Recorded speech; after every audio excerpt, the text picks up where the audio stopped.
Somebody comes and says, what a fine morning it is. And how do I reciprocate? I say, yes, of course, it's a fine morning. The fact is, you are feeling disgusted this morning. But it is a shame to honestly say so, is it not? We laugh, we feel an obligation to laugh even when we are internally sobbing. It is almost a crime in the developed world to reveal that you are indeed in pain. You must always keep carrying a smiling face. Because if you are not carrying a smiling face, then it is exposed that what this society set out to do, and that is give happiness to mankind, has not materialized.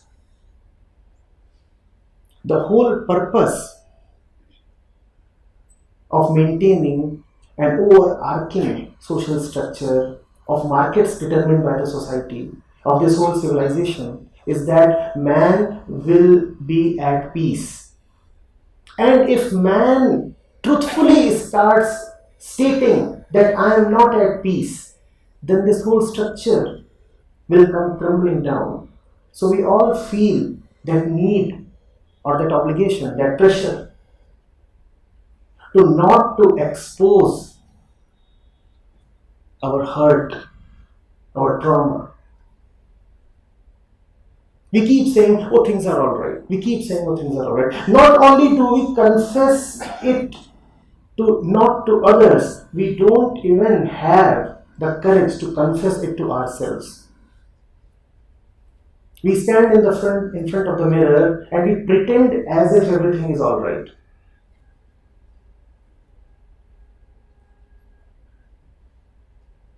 Now, obviously, when you keep suppressing things for long, the result will be obviously an explosion. Even the strongest container can withstand pressure only till a limited point. Even the largest of dams can contain the flow of the river only till a certain time. And after that, there would be a deluge, a burst, an explosion. And when that explosion happens, we are taken by surprise. We say, why did this happen? How come a civilized man like me, a sober man like me, a gentle person like me, explode like that? How many of us have seen that? People who otherwise appear so calm and composed, have you seen them exploding and crumbling for no reason? Have you seen them? Yes. The explosion is the fact. The calmness was a veneer, a facade, a mask. The explosion only tells that the calmness was actually never there. There was only a pretension of calmness. And there are so many who keep pretending to have a calm face. And they are respected. They are valued because of this. And then there are those who keep letting off the steam. They are held as moody and whimsical. If they are angry, they will say they are angry. If they feel attracted, they will go and hug. They do not hold themselves or restrain themselves. And our training is such that such people do not get a place that is equivalent to the place given to the so-called composed ones. Emotional outbursts don't just happen in a vacuum.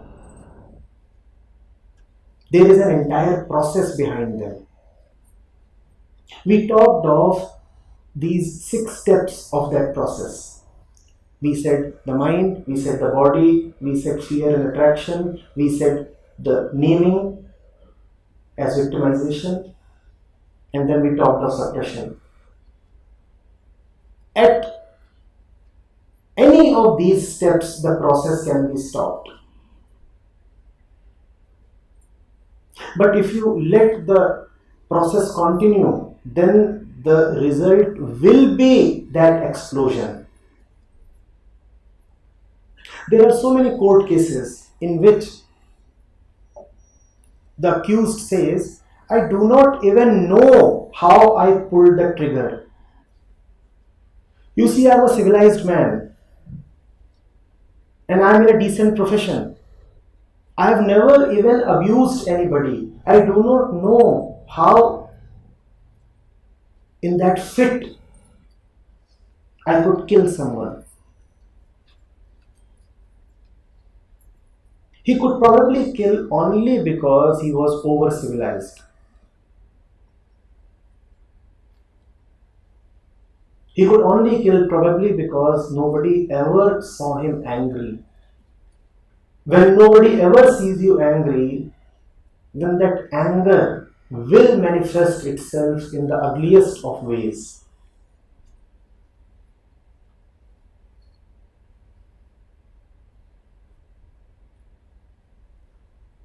Does it not happen with you?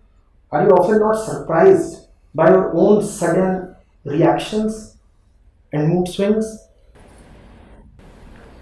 This is where we stand. We want always to treat the symptoms, we want to treat the moment. When there is an emotional outburst, whether of helplessness or of anger, we say there is something wrong that happened today. You know what? Tonight at 10 p.m., I just broke down. Tonight at 10 p.m., I broke down. I was in tears. I was simply inconsolable. What do we think? The quick conclusion that we draw is there is something wrong that happened at 10 p.m. in the night. I want to request to you, it's not about that event at 10 p.m. in the night. Behind that event is a whole lifestyle. Behind that event is the total process of living. But because we do not see the subtle, we only see the gross. We do not capture the events when they are really happening, we capture only the loud consequences.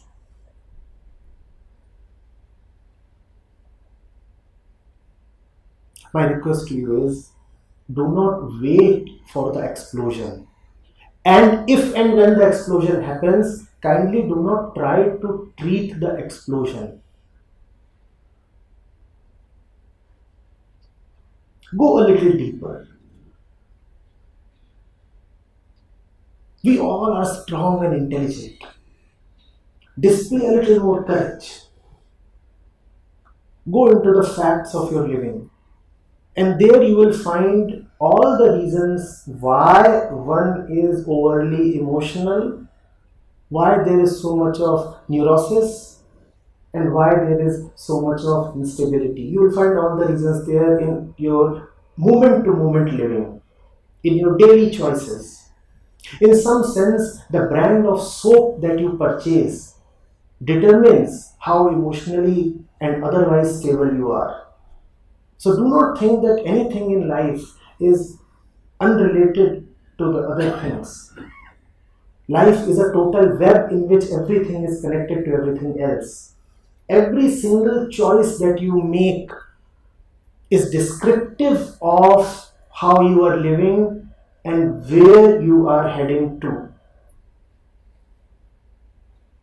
There are 5 people in front of you. You are attracted to one. That attraction is not a coincidence. It tells so much about your mind. That attraction can give you the highest freedom, but that attraction could also mean the gravest danger. Please be attentive. Please be a little more available to what is happening. Do not let the flow overpower you, because it is not the flow of truth or the flow of your nature. It is the flow of environment. It is the flow of conditioning. Do not let it dominate you.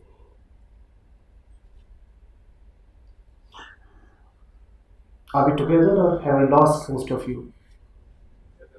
Together. At least some of us are together. Everything in existence naturally expresses itself. Manifestation is inherent in existence. The flower is never shy of opening up. Its aroma does not plan or decide before spreading. The bird does not bother before singing. The cloud does not deliberate before floating. But man thinks 10 times before doing or saying anything. That alone is suppression. There is no fluidity, no spontaneity to our lives. And we need to deliberate so hard and plan so hard only because we are afraid. And only because there is so little love. You are writing a message to somebody, you are writing a letter to somebody, you are not confident that there is enough in the relationship to have that fellow quickly, thoughtlessly understand what you are communicating. So you are bothered. You refer the dictionary, you consult the thesaurus, you want to put in just the right words, and at some point you end up deleting anything that can be contentious. But you please see, as we are, knowledge is unavoidable. So if I say well said, and if the ancient scriptures say Jnanam Bandha, that knowledge itself is bondage, that does not mean that man is in a situation to have no knowledge. Knowledge will be there.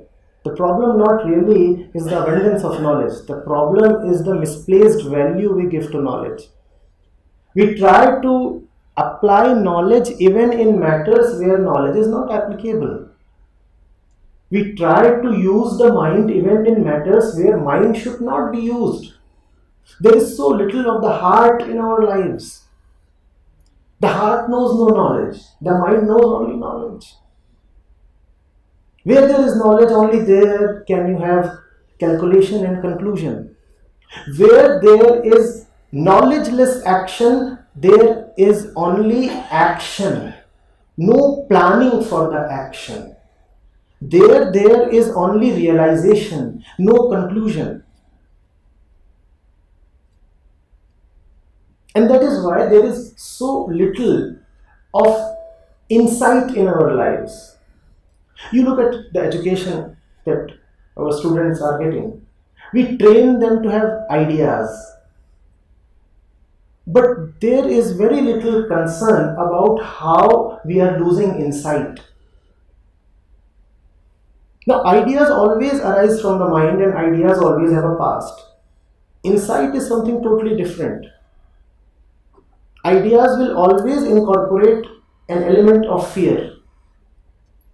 Insight is creative and bold.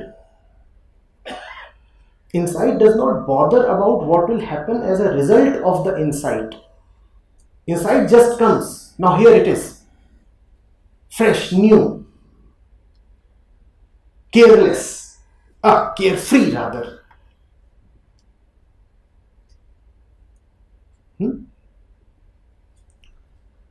Have knowledge. I am speaking in a place where knowledge is being generated and dispensed. I dare not say that knowledge is worthless. Knowledge surely has its value. But do not love on the basis of knowledge. Do not live on the basis of knowledge.